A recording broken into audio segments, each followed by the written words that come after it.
Hi, everybody, and thanks for watching Stories with Steve today. Today, I want to talk about a couple of my buddies. I have a friend, Dan, and a buddy, Ross, and we have been on a couple of business ventures together. We've bought and sold a couple of businesses together, started a couple of foundations together.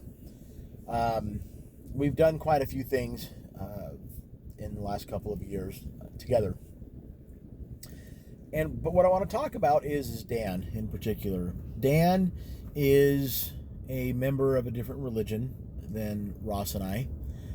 He is on the leadership council in his church, as Dan and I are in ours, or Ross and I are in ours. I'm sorry. And Dan is pretty involved with his church, and Ross and I are pretty involved in our church. And those are two different beliefs that we have, right? But we have, over the last couple of years, we have been able to sit down and talk about our different religions, talk about the differences in opinions that we have, the different beliefs that we have, the different thoughts that we have about business, about whatever the case might be. We're not always on the same page with everything.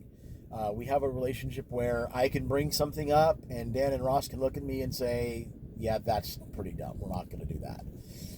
And I'm okay with it because we just have that relationship. And they're pretty, they're nice about the way that they tell me sometimes my ideas are crazy or whatever the situation is. I like to hunt and fish. They're really not into that. So we have a lot of differences. But what makes our relationship work is the fact that we have a lot of things in common. And that's what we focus on. We don't focus on the fact that we go to different churches. We don't focus on the fact that we don't spend our time with our families the same way. We don't focus on the fact that I hunt and fish and they don't. We focus on the things that we have in common. And right now, in our world today, that's what we need to be focusing on. As Christians, as Americans, as just civilized human beings, we need to be focusing on the things that we have in common, the things that bring us together, those things that unite us. Because if we focus on the things that make us, on our differences, guys, look at what's going on in Portland. Look at what's going on in Seattle. All because people don't believe the same way that other people do. What's going on in those two places has nothing to do with racism. It has to do with a difference of opinion, really, is what it boils down to. It boils down to the fact that some people think they can just go do what they want with no regard for their consequences, with no regard for other people, because they believe a certain way. And that's just the way that it is, and the rest of us have to deal with it. That's not the way that it is. We need to learn, number one, to respect each other. We don't have to like each other. We don't have to agree with each other, but we really should respect each other.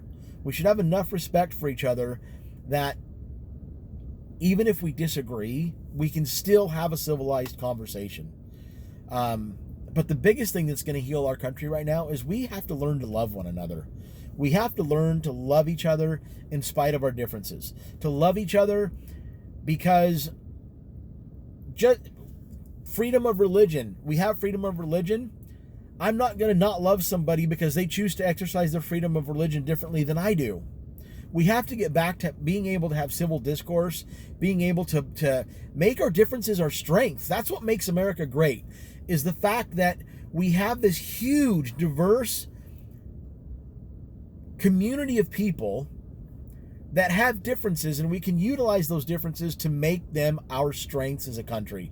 Instead of trying to make everybody the same, instead of trying to make everybody equal, instead of trying to make everybody do the same thing, make the same amount of money, wear the same clothes, live in the same kind of housing, eat the same kind of food, live in the same parts of town, vote for the same people, agree with the same politics, we need to embrace our diversity.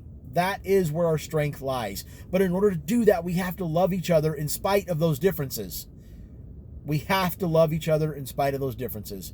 We want to learn we have to make our country, to heal our country, we have to learn to love one another. That's the bottom line, guys. We have to learn to love one another. That's the message for today.